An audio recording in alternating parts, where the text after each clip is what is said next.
मैं नवनीत त्यागी public inter college पट्टी मोड़ाकांत की तरफ से आपका ऑनलाइन कक्षाओं में स्वागत करता हूं।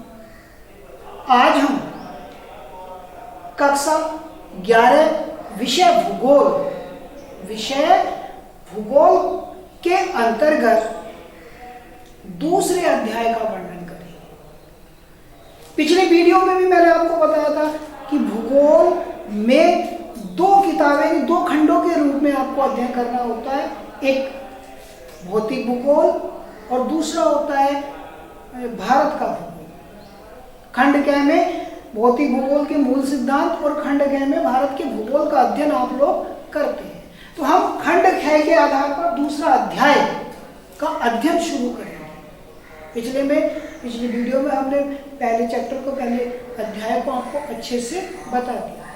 ठीक, तो ये वाली जो पुस्तक है आपकी भारत का भौतिक पर्यावरण या भारत का भौतिक भूगोल, इसके अंतर्गत आज हम अध्याय 2 पार्ट 2 कक्षा 11 पार्ट 2 का अध्ययन करने जा रहे हैं। इसका नाम है संरचना तथा भू आकृतिक विज्ञान। संरचना एवं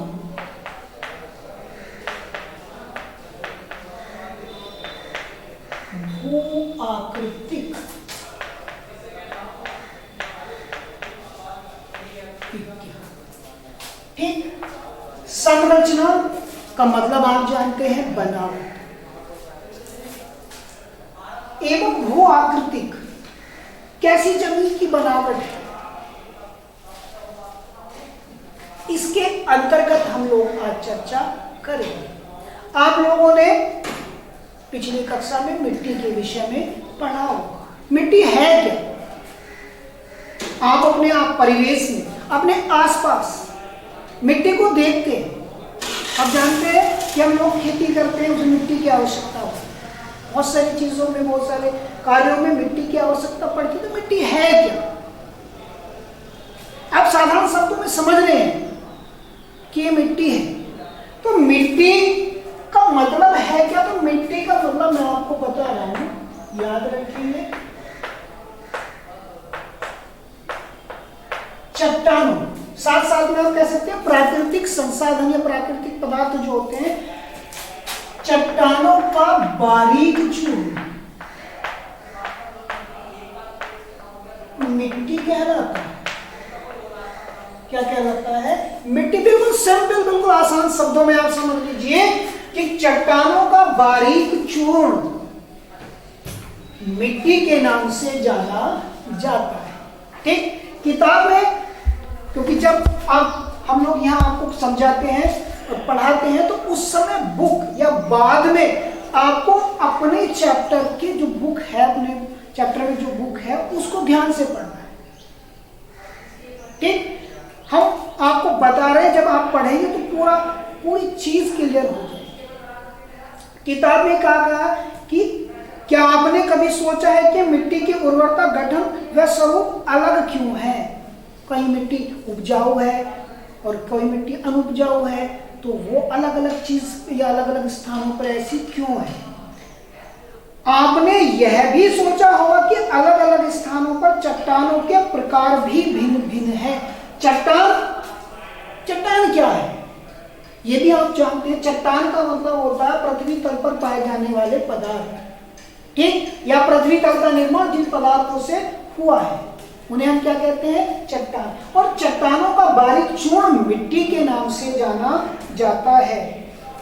उन्होंने बताया है कि मिट्टी व चट्टान आपस में संबंधित हैं, आपस में जुड़े हुए हैं, क्योंकि असंगठित चट्टानें वास्तव में मिट्टी होती हैं। वो कह रहे हैं कि असंगठित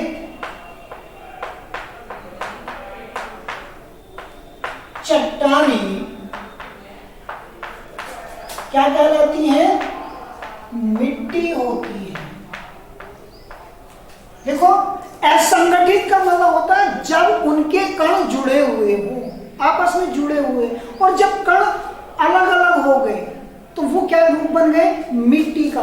मैंने आपको बिल्कुल सिंपल बताया था कि चट्टानों का बारीक चूर्ण हम लोग चौक से ब्लैक बोर्ड पे लिखते हैं।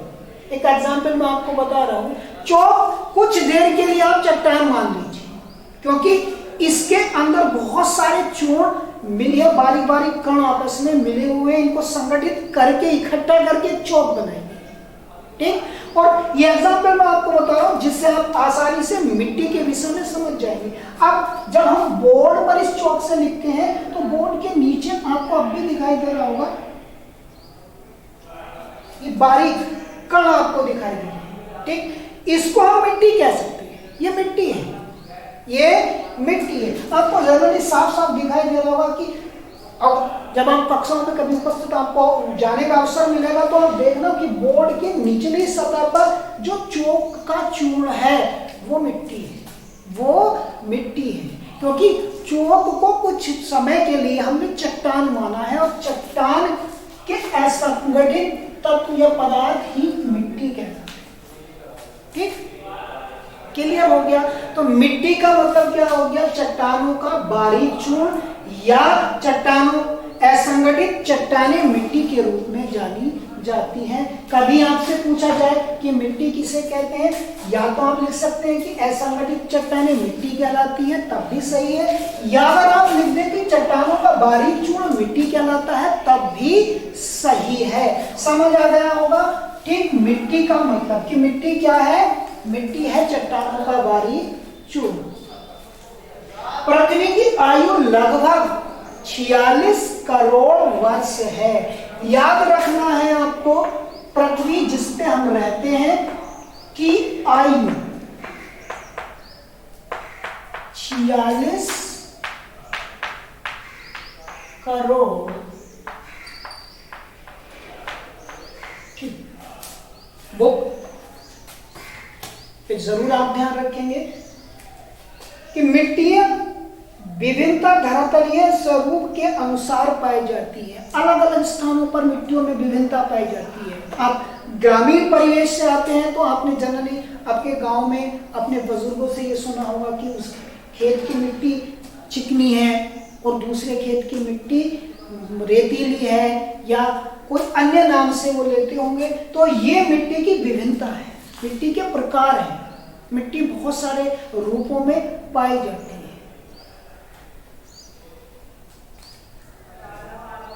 और पृथ्वी की आयु लगभग 46 करोड़ वर्ष बताई गई है। लंबे समय में अंतर्जात और बहिर्जात, अंतर्जात यहां आप समझेंगे कि लंबे समय से अंतर्जात एवं बहिर्जात बलों के द्वारा, आप सोच रहे होंगे कि अंतर्जात और बहिर्जात क्या है। ये एक बल है जो मिट्टी के या चट्टानों के स्वरूप में परिवर्तन कर देंगे, क्योंकि पृथ्वी आज हमें जैसी दिखाई दे रही है, पृथ्वी के स्ट्रक्चर, पृथ्वी की बनावट आज हमें जैसी दिखाई दे रही है, आज से बहुत समय पहले उसकी बनावट आज जैसी नहीं थी। और हो सकता है कि भविष्य में भी कोई परिवर्तन हो जाए, क्योंकि आज जहां हम लोग हैं वहां ये हमारा विद्यालय खड़ा हुआ है, तो हो सकता है इससे पहले यहाँ कुछ और रहा हो। तो ये दो प्रकार के बल कार्य करते हैं जो पृथ्वी की स्ट्रक्चर में परिवर्तन करते रहते हैं। जो इसकी संरचना है, पृथ्वी की जो बनावट है, उसमें बदलाव होता है।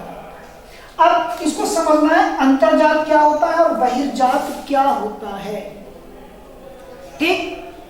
अब इसके लिए आप समझ लीजिए, कोई मानव शरीर आप देख लीजिए, मुझे ही देख लीजिए, जो अंग आपको दिखाई दे रहे हैं प्रत्यक्ष रूप से बाहर, ठीक, वो बहिर्जात, ठीक। अभी मैं उसको बता रहा हूं। और हमारे शरीर के अंदर भी बहुत सारे अंग कार्य करते हैं, तो वो अंतर्जात। यानी एक बल वो होगा जो पृथ्वी के अंदर, भूमंडल के नीचे कार्य करता है, उसको हम अंतर्जाल, और एक बल वो होता है जो पृथ्वी के बाहर कार्य करता है, भूपटल पर कार्य करता है, उसको हम बहिर्जाल। अभी मैं आपको समझा रहा हूं। देखो, इन दोनों बलों के कारण पृथ्वी की संरचना में, बनावट में परिवर्तन होता है। कैसे? अब वर्षा ऋतु चल रही है इस समय, आपने देखा होगा कि इस समय नदियों का पानी का जो रंग है वो परिवर्तित हो जाता है। अब सर्दियों में अगर देखें तो नदियों के जो जल है उसका रंग नीला दिखाई देता है, और अब देखेंगे तो हल्का पीला दिखाई देगा। उसका कारण क्या है?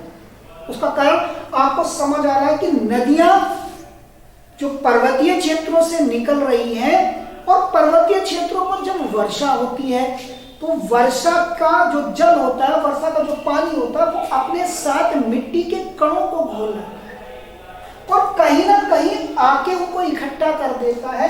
तो ऐसा बल, एक ऐसा बल वही जो हमको बाहर दिखाई दे रहा है, ठीक। और एक बल अंदर भी कार्य करता रहता है, जैसे भूकंप। भूकंप की उत्पत्ति एक दिन में नहीं होती, धीरे धीरे पृथ्वी के नीचे ऐसी क्रियाएं चलती रहती है जिसका एहसास हमें नहीं होता, और फिर कुछ समय के बाद भूपटल पर उसकी उपस्थिति का अनुभव हमें होने लगता है, ठीक। अब अंतर्जात का कार्य होता है निर्माण करना, और इसका कार्य होता है समतल करना। बहिर्जात जो बल होते हैं वो समतल करने में लगे रहते हैं, पृथ्वी के रूप में परिवर्तन करने में लगे रहते हैं, और जो अंतर्बल कार्य करता है वो निर्माण में जुड़ा रहता है। तो अब आपको समझना यही है कि अंतर्जात वो बल होता है जो पृथ्वी के नीचे कार्य करता है, और बहिर्जात पृथ्वी पटल पर कार्य करता है। इन दोनों के द्वारा पृथ्वी की संरचना में परिवर्तन होता रहता है। अंतर्जात और बहिर्जात बलों से अनेक परिवर्तन हुए हैं। इन बलों की पृथ्वी की धरातलीय व अधस्तलीय, अधस्तल मतलब नीचे की परतों में, ठीक, आकृतियों की रूपरेखा निर्धारण में एक महत्वपूर्ण भूमिका रही है। हम जानते हैं कि आज से करोड़ों वर्ष पहले इंडियन प्लेट भूमध्य रेखा से दक्षिण में स्थित थी। इंडियन प्लेट कहां स्थित थी? भूमध्य रेखा से दक्षिण में, क्योंकि आज आप अगर स्थल देखेंगे जमीन पे तो 7 भागों में बटा हुआ नजर आता है। एशिया महाद्वीप, यूरोप महाद्वीप, उत्तरी अमेरिका महाद्वीप और दक्षिणी अमेरिका, इस तरह से 7 भागों में इस तरह में जमीन की जो स्ट्रक्चर है वो बटी हुई है। लेकिन जब पृथ्वी का निर्माण हुआ था तो उस समय 7 महाद्वीप नहीं थे, संपूर्ण स्थल भाग एक साथ जुड़ा हुआ था। लेकिन इन्हीं बलों के कारण, अंतर्जात और बहिर्जात बलों के कारण उसकी बनावट में आज परिवर्तन आ गया है। कहने का ये स्थिति है कि हम लोग भारत को जो देखते हैं, भारत के नीचे आपको इस तरह से ऑस्ट्रेलिया दिखाई देता है, तो ऑस्ट्रेलिया और भारत कभी एक साथ जुड़े हुए थे, एक साथ मिले हुए थे। अगर आप विश्व मैप में देखेंगे तो भी आपको नजर आएगा, क्योंकि ऑस्ट्रेलिया के इस हिस्से में एक ऐसी कटा हुआ भाग नजर आता है कि अगर आप भारत के नक्शे को, भारत के मानचित्र को यहां उठाकर रखें तो वो शायद यहां फिट हो जाए, ठीक। तो इसका मतलब कि जो भारत और ऑस्ट्रेलिया है वो कभी एक साथ जुड़ा हुआ था, लेकिन इन बलों के कारण आज उसमें अलग अलग स्थान दिखाई देते हैं। यही आपकी किताब में कहा गया। मैं और भी स्पष्ट कर देता हूं कि आज से करोड़ों वर्ष पहले इंडियन प्लेट भूमध्य रेखा से दक्षिण में स्थित थी, क्योंकि आपको पता है कि कर्क रेखा भारत के लगभग बीच से होके जाती है, ठीक। और कर्क रेखा से नीचे 23.5 डिग्री पर हम दिखाते हैं, कर्क रेखा से नीचे भूमध्य रेखा आपको दिखाई जाएगी, और उससे 23.5 डिग्री नीचे आपको मकर रेखा। तो इसका मतलब ये हो गया कि जो कर्क रेखा है वो दक्षिण में थी।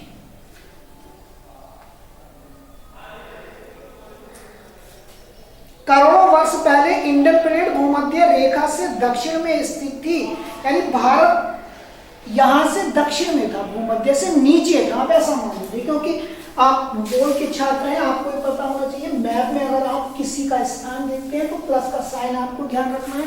ऊपर उत्तर होता है, नीचे दक्षिण, यानी भारत जो आज भूमध्य रेखा से ऊपर है वो कभी भूमध्य रेखा के नीचे था, इससे दक्षिण में था।